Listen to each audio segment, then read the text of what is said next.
Hey everybody, Thomas here, and today I'm here with Mr. Robert, and we've got Tommy here in the shop as well.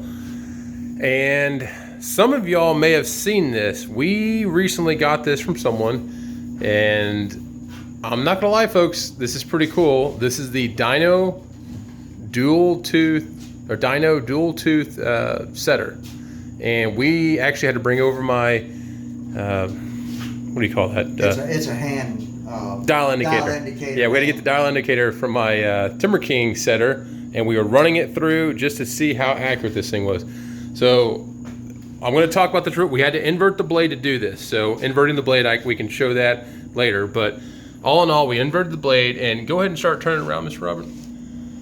Yeah, keep on turning. It's dual tooth, and what it does, it will actually skip the record tooth. That's correct. It'll set the left and the right tooth and skip the record tooth. I'll start off slow. So you can watch this, what's doing here. So it moved over there, set that one, does nothing, sets that one. Pretty impressive. Now, show them what it can really do. You can see those teeth moving. And folks, I'll be danged if we didn't check it. And they are like within 2 thousandths, they are spot on. That's pretty impressive. I've never seen this type of setter before, but it's pretty impressive. So if we check the teeth that are going this direction, we should read about 25 thousandths. That's what we saw when we first set up the machine. Let's see what this says. Look at that, that's about 22. 22. Go with that next one. About 25. I mean, this sucker is pretty impressive. I was really, and that's 24. 25. Yeah, that's pretty impressive, folks. I mean, he was flying through that. And as you know, he does have his cook setter here, and the cook setter is very accurate, and it gives you real time. Now, one of the drawbacks on this one, it does not give you real time. You have to have a dial indicator of your own to check your progress. But all we did, I'll show you what we did here. It's actually pretty intuitive. You have these little, there we go, tool steel pieces right here. These little I guess tool steel pieces. They're like set screws. Yeah. And then we take out the set screw here, which holds it in place and everything. Loosen it there. And then we just drive it in until you get to where you need to be. And I'm not lying, folks, this worked. So there's the name of it. I don't even know if they make these anymore. I think it's an Australian. Yeah. Yep. So pretty impressive. It's right here on here. It says right there. But pretty impressive how this thing actually cranks out. And show them the direction you have to turn, Mr. Robert. Okay, so you're turning in a clockwise direction. I'll do a little bit closer up right here. You say it, watch it, it'll bend. It'll bend. That one should go.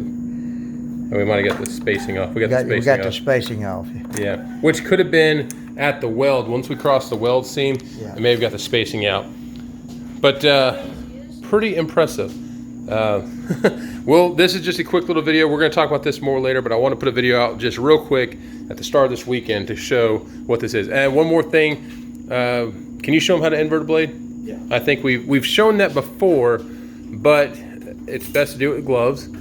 And this right here is an old blade that actually had some teeth missing and stuff like that, so no harm, no foul. But Mr. Robert's going to show you how we invert this blade. I inverted it a second ago. I did it not the way that Mr. Robert's about to do it. And I will say this, so I feel bad. I may have hurt Mr. Robert's shoulder. No, you didn't. I did it. You were helping me do something you shouldn't have been doing. I was helping you do something, but it was just something. I mean, I was working every day, and we were loading a sawmill onto a trailer.